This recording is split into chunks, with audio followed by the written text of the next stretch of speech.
참 예수님, 연중 10주간부터는 마태복음을 저희가 읽고 있는데 오늘 주님께서 제자들한테 하신 말씀이에요. 너희의 의로움이 율법학자들과 바리사이들의 의로움을 능가해라 하는 거죠. 능가해야 된다. 그래야 천국에 들어갈 수 있다. 바로 천국이라고 하는 것은 하느님의 의로움을 살아야 한다는 뜻이죠.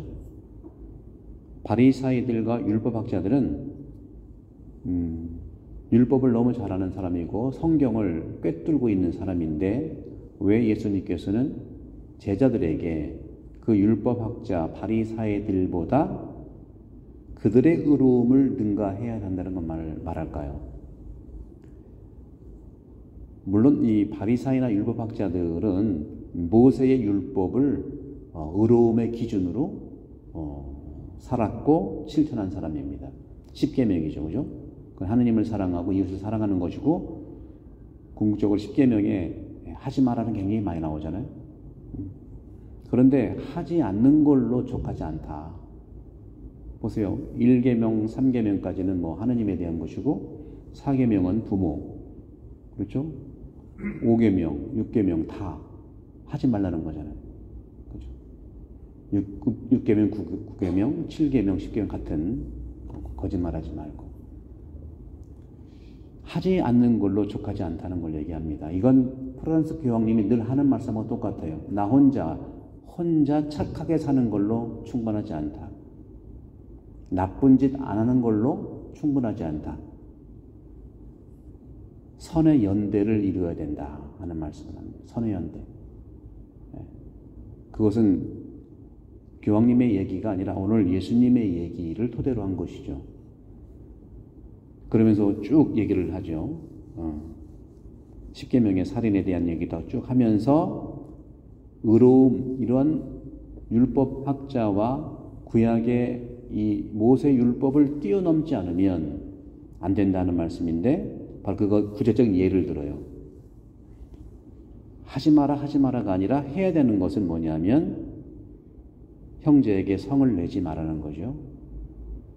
그리고 바보라고도 하지 말고 상당히 또 멍청이라고 하지 상당히 심리적인 얘기입니다.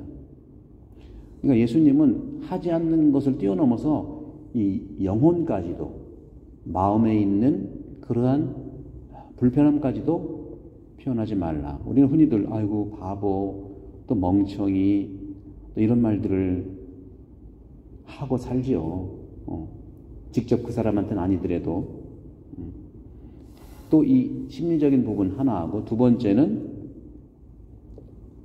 성당에 와서 예물을 바치기 전에 또 영성제를 하기 전에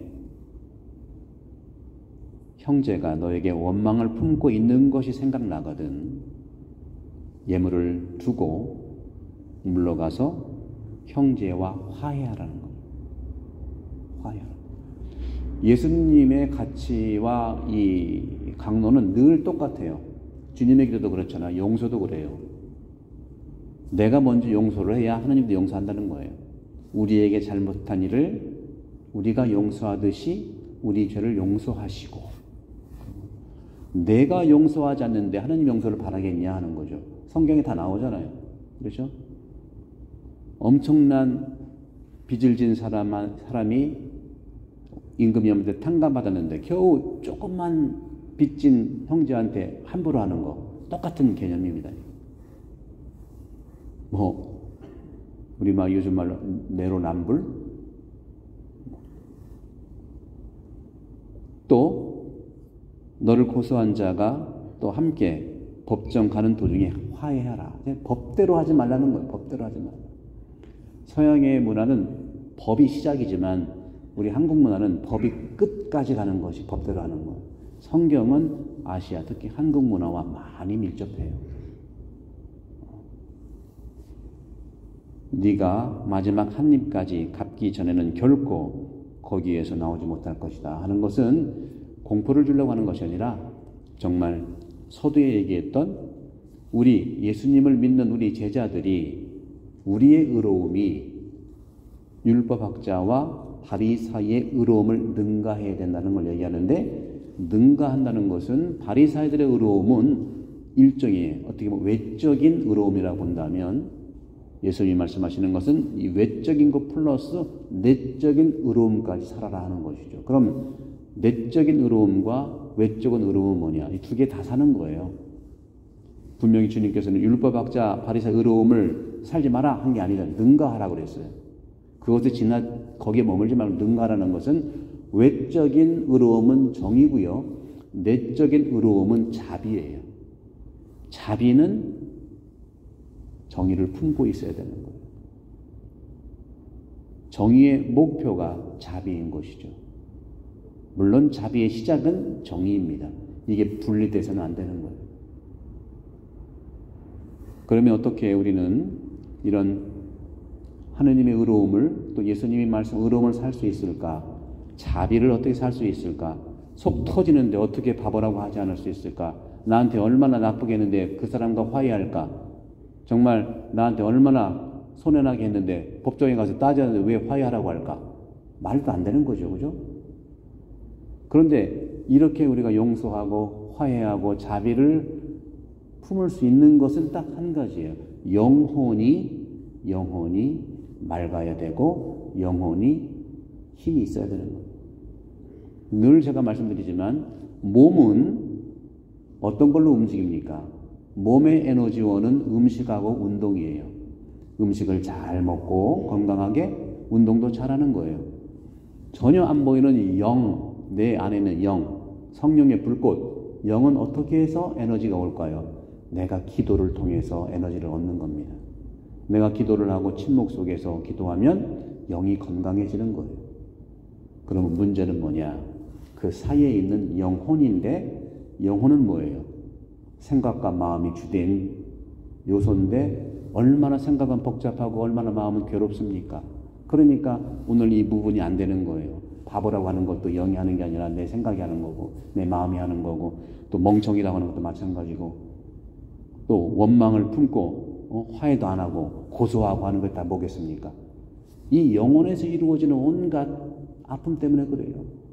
그럼 영혼을 건강하게 하는 에너지는 뭘까? 몸은 뭐라고 그랬죠? 잘 음식을 먹고 운동하고 영은 정말 기도하는 거, 침묵 속에서 기도하는 거고 영혼이 정말 이렇게 건강해지는 것은 딱 한 가지 있습니다. 뭐냐? 호흡이에요. 숨을 잘 쉬는 게 기도입니다. 뭐 몇 년 전부터 한국에 나는 자연이다 해가지고 어쩌면 그렇게 우리 남자 형제들이 다 산속에 가서 살아라. 타잔들인가 봐. 산속에 가서 그렇게 행복해해요. 왜? 산에는 공기가 좋아요. 괴로운 게 뭐가 괴롭겠습니까? 몸은 힘들어도 괜찮아. 마음과 생각만 정말 건강하면 된다 해서 그 속에 들어가서 혼자 타잔처럼 회 먹고 좋은 공기 마시고 얼굴이 좋아지는 거. 왜? 영혼이 맑아졌기 때문에 그래요. 그건 호흡이 첫 번째입니다. 여러분들이 이곳에 이민 오셔가지고 뭐가 좋아졌습니까? 공기가 아무리 좋으니까 여러분 삶이 영혼이 맑아졌어요. 그런데 코로나가 오면서 또 여기도 뭐 채증도 생기고 호주라는 데가 넓지만 부분적으로 몰려 살고 특히 시드니는 너무 광역시고 그래서 이 부분도 영혼도 우리가 맑아야 된다는 것이 분명히 나오는 거죠. 그러니까 시간만 되면 좋은 공기 속에서 호흡하고 아니다 하더라도 여기는 주택가 같은 데 가보면 공기가 좋으니까 앉아서 깊은 호흡을 합니다. 호흡할 때 어떻게 하는가? 오늘 우리가 참회 기도할 때 주님 자비를 베푸소서 이 기도를 하십시오. 그리스도님 자비를 베푸소서 들숨과 날숨을 하면서 들숨을 깊이 이 단전까지 하시고 내쉬면서 주님 자비를 베푸소서 그리스도님 자비를 반복하세요. 잠을 잘 때, 걸어갈 때, 또 산책할 때 그러면 영혼이 맑아집니다. 이것은 제가 개인적으로 얘기하는 것이 아니라 예수님께서 알려주신 거고 초대 교회 때부터 이 기도를 줄곧 해왔으면 다만 우리 가톨릭은 이런 전통을 맥을 찾기가 어려워요. 그러나 수도원과 동방교회에서는 계속 이 기도를 합니다. 그래서 영혼이 맑아지고 여러 가지 힘든 거 조화를 이루는 거죠. 좋은 음식과 가벼운 운동, 기도를 통해서 영과 몸이 맑아지고 그 사이에 있는 영혼은 말씀으로 채워지면서 호흡으로 우리는 건강에 대해서 오늘 정말 주님이 말씀하시는 외적인 의로움과 내적인 의로움이 완벽하게 이루어진다는 말씀입니다.